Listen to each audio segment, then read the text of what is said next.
Alright, what's going on, guys? We are back with another play from the Singleback wide trips. We're just slowly but surely building up this formation, making it a little bit better video by video.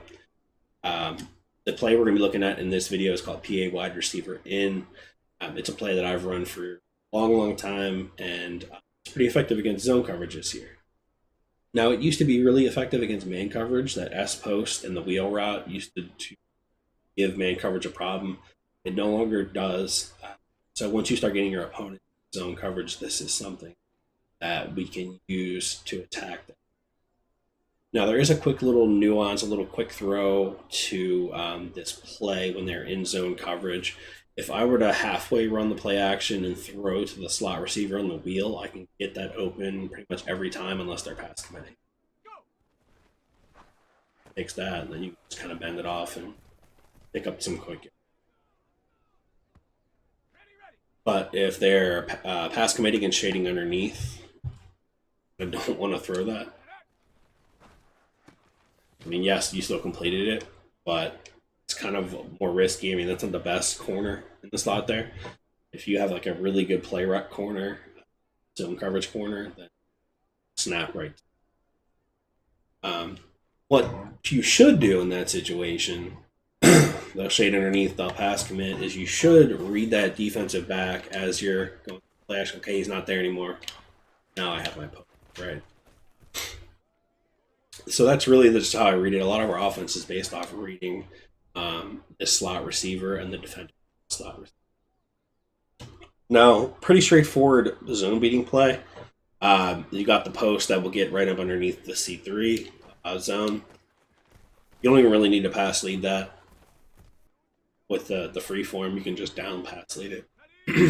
If you see obviously if you see somebody in the middle of the field with their user and they're using like a defensive back, they can animate on that. So if you see that, that's going to be the case, then just high point, right? And then they can't really get. Now, if you're really trying to beat them downfield, you kind of need that vertical pull. You could do something like this. You can do the wheel route and do something like this. I prefer to do this setup because I have the tight end and the dig route over the middle. The user is typically, after we hit them with that quick throw, they'll run around over in this area. They'll see the additional vertical route in that area, and you'll have to probably check down. Anybody worth their salt is probably going to see that and think there's something coming. But if they don't, let's just say they're, not as savvy as like more advanced player would be. We get this, he would be down low, but now you can hit them deep. There's that big gap right there. Let me go ahead and do this one more time. Spy the D line because I do want to have you guys see this. The vertical route will push the deep third and the outside third back, and it'll sit nicely right underneath both of them for a big gain. So against cover 2, an audible into cover 2. Say you're facing an opponent who is consistently just baselining and they're jumping into different coverages. You're not sure if this is cover 3, if this is cover 4, if this is cover 2. Let's go ahead and flip it real quick. You're still going to read this inside corner off of your play fake. But if you see him, and I'm actually standing on him, which completely ruined the point I was trying to make. Duh. Let's go ahead and get off that guy.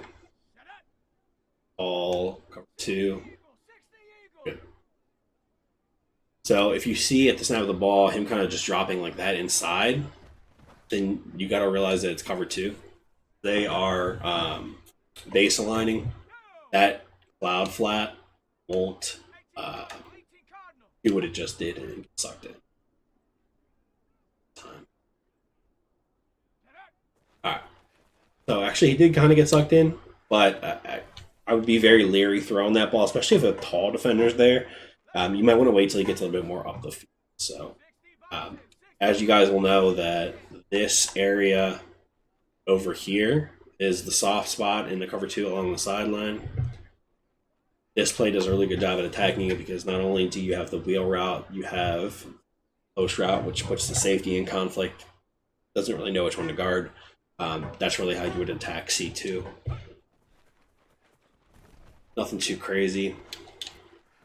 Possession that. If you want to make that a more safe throw, per se, you would just streak the outside receiver.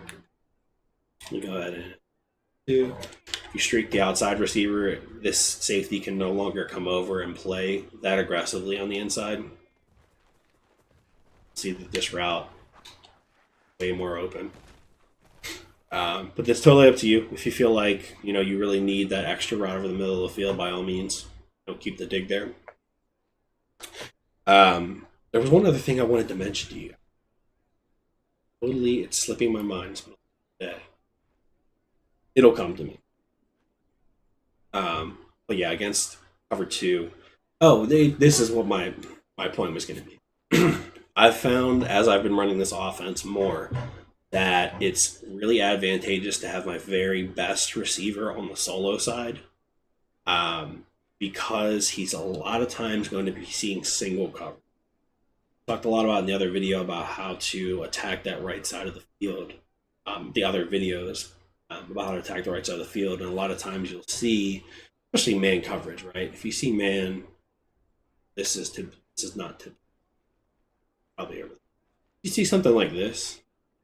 If this guy on the far left can't beat one-on-one coverage with a slant, then he's kind of useless. He's just out there. He's dead weight. So you really want to put your best receiver out. Or if you have a really fast receiver, like you have Moss, or just somebody fast who can beat the press quick, they're going to take safety help away from that side, more than likely to cover your route combos on the right. You can always take a shot on this left side of the field. This wide receiver. Not really going to get the separation you need. You can just fade him. That's kind of how I've been running it. I put, my classic slot receiver who's good at the short routes in here. I have Cooper Kupp here. Outside is Justin Jefferson on the left. Inside is Keyshawn Johnson. Tight end's Kittle. So I have all the tools that I need, and I kind of have figured out where to place pieces in order to get them to work more effectively. So that's really it for the video. I hope you guys enjoyed. PA wide receiver in, definitely one of the more effective zone beating plays throughout the history of Madden. Just get used to the little nuance in that little snap throw and the route combinations that kind of manipulate the zones, and you'll be good to go.